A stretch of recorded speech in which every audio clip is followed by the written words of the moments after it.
Good morning, MSP. Today is the day B. Please stand for the pledge. I pledge allegiance to the flag of the United States of America and to the republic for which it stands, one nation, under God, indivisible, with liberty and justice for all. Please remain standing for a moment of silence. Thank you. You may be seated. Attention baseball players. Are you interested in trying out for the MSP boys baseball team? There will be an informational meeting on Monday, March 29th during enrichment in the large gymnasium.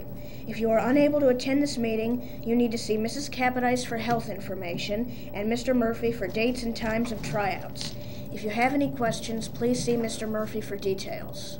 Remember to place any movie suggestions in the ballot box located in the CAF for Kids in the Middle's movie night. Our movies will not be accepted.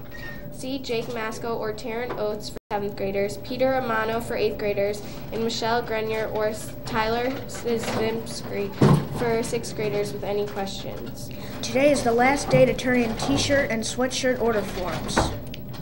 Today's lunch is baked chicken patty. Today's fun fact is, in the pilot of the classic television sitcom Mr. Ed, the talking horse was played by a mare. And now to Dr. Strachey. Good morning. It's Friday, and for 8th graders, it's Science CMT, and I'll talk about that in a minute. We're using the word resilient. I didn't hear many yesterday. I'm not sure if you don't know the meaning of it, but resilient means able to recover quickly from misfortune, illness, or change. And my model sentence was, the resilient student at MSP refused to let her problems stop her from doing well on the CMT. Go MSP. Now, I have another example today for resilient. And can you do a close-up, Jake? Okay. Okay. Some of you have been watching American Idol, and that's Katie Stevens, and she's from my old district, Region 15. And as you know, she's doing really, really well. In the last 2 sessions, no, not the soldier. There we go. In the last 2 sessions, she's been criticized for her dress and her choice of older songs, but she made it 1 more week. So she is resilient. She didn't cave into the criticism and came forward and did a good job this last time. So she's resilient. And now for information about the CMT. Okay, this is really, really important. I need all grades to listen, okay? Grades 7 and 6 will run on a regular schedule today. Grade 8 is running on a different schedule. Grade 8 will have their specials, 1st and 2nd period, and then they're going to report to their testing rooms, okay? Now, this is very, very important, so listen.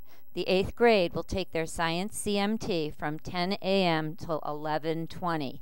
Now, they'll be nice and quiet taking their tests, but we have to do that, too, in the hallway, because obviously we're going to be going by some of their classrooms, so I wanted you to know where everyone's testing so you can make sure that you're quiet. First of all, there's no printing to the library or the 302 computer lab between 10 and 11:20. No students are allowed in the library during this time because testing will be taking place there. You need to be really quiet in the atrium when you're passing during those times between 10 and 11:20. I know it's going to be hard to remember, but if you can remind people, kids testing don't need a lot of noise, so you have to keep quiet as you're going through there. And any teachers who are around, maybe you can stop in to remind the kids. 6th and 7th grade students may not go down past the 8th grade rooms in that hallway. Go up to the 7th grade classes. If you need to go to French or Spanish or phys ed, you need to go around into the 400 hallway, okay? Please be quiet in the specials wing in room 505. They will be testing. Teachers down there, if you could remind the kids as they come. Also in Mr. Castiola's room, which is 115, next to Mrs. Turbot and Mrs. Buth's room, you're going to need to be quiet there during those times. So I hope it was clear. Good luck, 8th graders. Hope you do really well. Our science scores have been very good, so do a good job for us this year too. And Mr. Laudadio, do we have a raffle here? Thank you, Dr. Strathy. Happy Friday. All right, here we go. We're fortunate. Mrs. Wilson donated 3 jumbo calculators. That's a possible winning item if you'd like. We also have gift cards to Hollister and GameStop.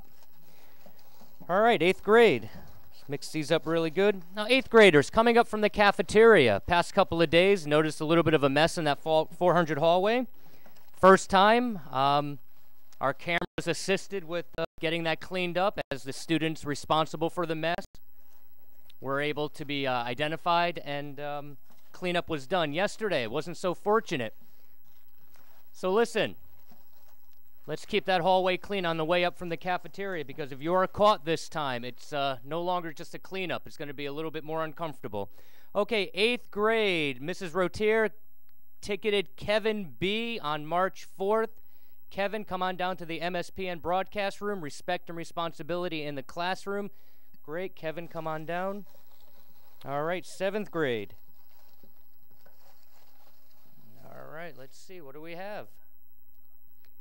Victor Collymore Bay, Mrs. Schwartz, on December 15th. Victor, I will come and see you. Thank you for being respectful and responsible in the classroom. Very good, thank you. Sure, here we go. Dr. Strathy has a message. Okay, grade 6, while we're looking in the raffle box, remember your cafeteria behavior wasn't what it usually is yesterday, so we really need you to remember that respect and responsibility. And also, we need to talk about demerits. I think your teachers might have talked to you about them, but if you get any, it could hurt you from going on your class trip, and that's for the whole school. But 6th graders yesterday had some trouble in the cafeteria, so hopefully today they'll be much better. And that's kind of hard to, it's by Mr. Felt. Gregory Simons. Okay. Congratulations. Okay, respect and responsibility all day long. Good luck, 8th grade, on the science CMT. Peace.